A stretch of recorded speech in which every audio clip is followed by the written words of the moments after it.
আসসালামু আলাইকুম ভাই বাকি টিভি নতুন আর কি ভিডিওতে সবাইকে স্বাগতম।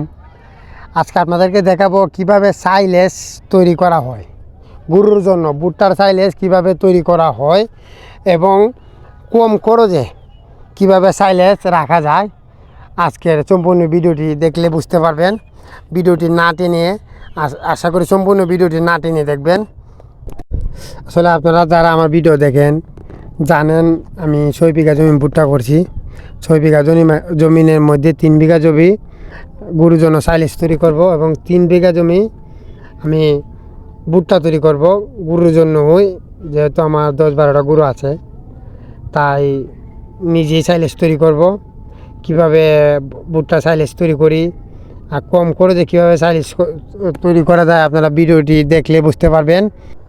আসলে অনেকে ভুট্টা সাইলেজ তৈরি করে বস্তাতে, আর যারা বিক্রির জন্য করে তারা বস্তাতে তৈরি করে ভালো হয়।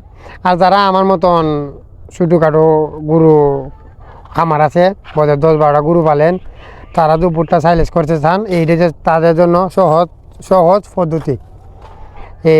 আপনারা ভিডিওটি দেখলে বুঝতে পারবেন এই সহজ পদ্ধতিটা কি। আপনারা দেখতে পাচ্ছেন আমি প্রথমে একটি গাঁথা করে নিলাম। এই গাঁথাটার মধ্যে আমি 7 থেকে 8 টন সাইলেজ রাখবো।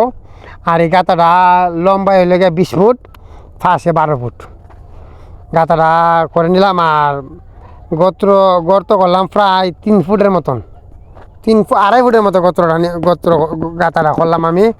ফাটটা নিয়ে 2.5 ফুট। এই গাঁথাটার ভিতরে আমি প্রায় 7 থেকে 8 টন সাইলেজ রাখার চেষ্টা করব।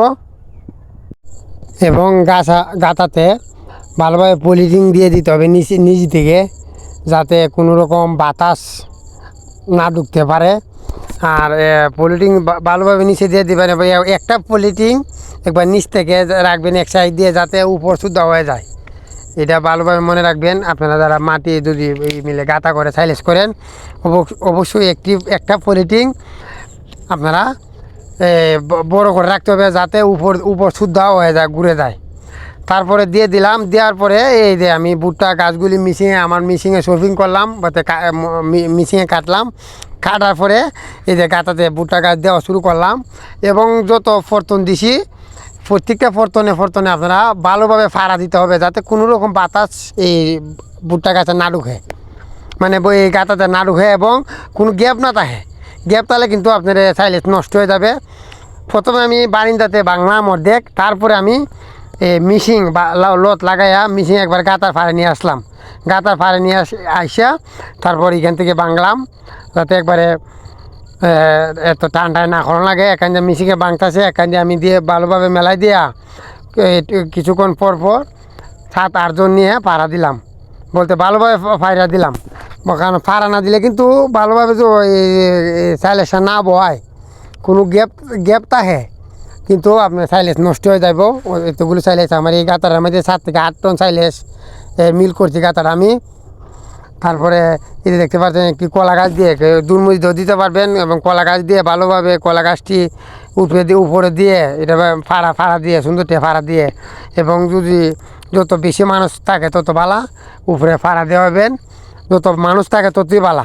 দেখতে পাচ্ছেন আমি বাড়ির শুরুটা ওদেরকে লাগাই দিলাম যে তোমরা ফাড়া দেও, ওই সাইলেজ উঠবে। ওনারাও আনন্দের সহিত ফাড়া দেওয়া শুরু করলো সাইলেজও। তারপরে আমি ভালোভাবে ভুট্টা গাছগুলি কাটিয়া এবং ভালোভাবে দেওয়া শুরু করলাম। এই দেখতে পাচ্ছেন আমি সুন্দরভাবে, যাতে কোনো রকম কোনো প্রকার বাতাস না ঢুকে। বাতাস ঢুকলে কিন্তু এই সাইলেজ নষ্ট হয়ে যাবে।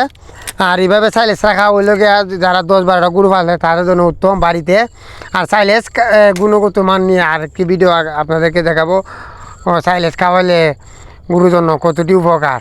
তো আর একটি পরিবর্তে একটি ভিডিওতে আপনাদেরকে দেখাবো।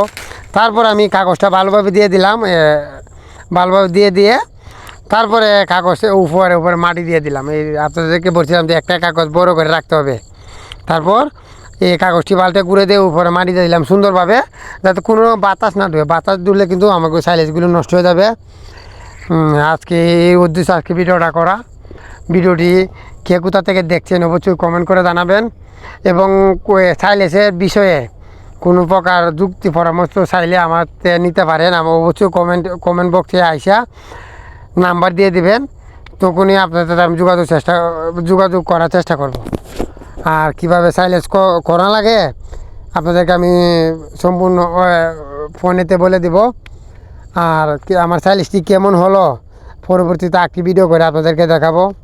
সবাইকে অসংখ্য ধন্যবাদ যারা আমার ভিডিও দেখেন, এতক্ষণ মতো আমার ভিডিওটি দেখতেছেন। সবাইকে অসংখ্য ধন্যবাদ জানিয়ে আজকে ভিডিওটি এখানে শেষ করে নিলাম। আসসালামু আলাইকুম।